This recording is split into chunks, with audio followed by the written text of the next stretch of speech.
ہم سے موسیٰ بن اسماعیل نے بیان کیا، ان سے وہیب نے، ان سے حشام نے فاطمہ کے واسطے سے نقل کیا۔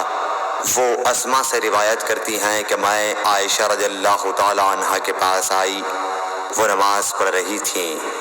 میں نے کہا لوگوں کا کیا حال ہے؟ تو انہوں نے آسمان کی طرف اشارہ کیا، یعنی سورج کو گرہن لگا ہے۔ اتنے میں لوگ نماز کے لیے کھڑے ہو گئے۔ حضرت عائشہ رضی اللہ تعالی عنہا نے کہا اللہ پاک ہے۔ میں نے کہا کیا یہ گرہن کوئی خاص نشانی ہے؟ انہوں نے سر سے اشارہ کیا، یعنی ہاں۔ پھر میں بھی نماز کے لیے کھڑی ہو گئی، حتیٰ کہ مجھے غش آنے لگا تو میں اپنے سر پر پانی ڈالنے لگی۔ پھر نماز کے بعد رسول اللہ صلی اللہ علیہ وسلم نے اللہ تعالیٰ کی تعریف کی اور اس کی صفت بیان فرمائی۔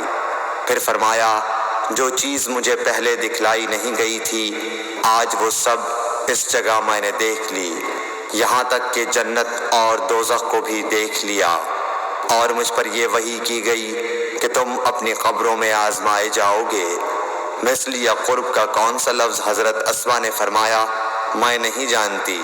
فاطمہ کہتی ہیں یعنی فتنہ دجال کی طرح آزمائے جاؤ گے۔ کہا جائے گا قبر کے اندر کہ تم اس آدمی کے بارے میں کیا جانتے ہو؟ تو جو صاحب ایمان یا صاحب یقین ہوگا، کون سا لفظ فرمایا؟ حضرت اسما نے مجھے یاد نہیں۔ وہ کہے گا وہ محمد اللہ کے رسول صلی اللہ علیہ وسلم ہیں، ہمارے پاس اللہ کی ہدایت اور دلیلیں لے کر آئے تو ہم نے ان کو قبول کر لیا اور ان کی پیروی کی۔ وہ محمد صلی اللہ علیہ وسلم ہیں۔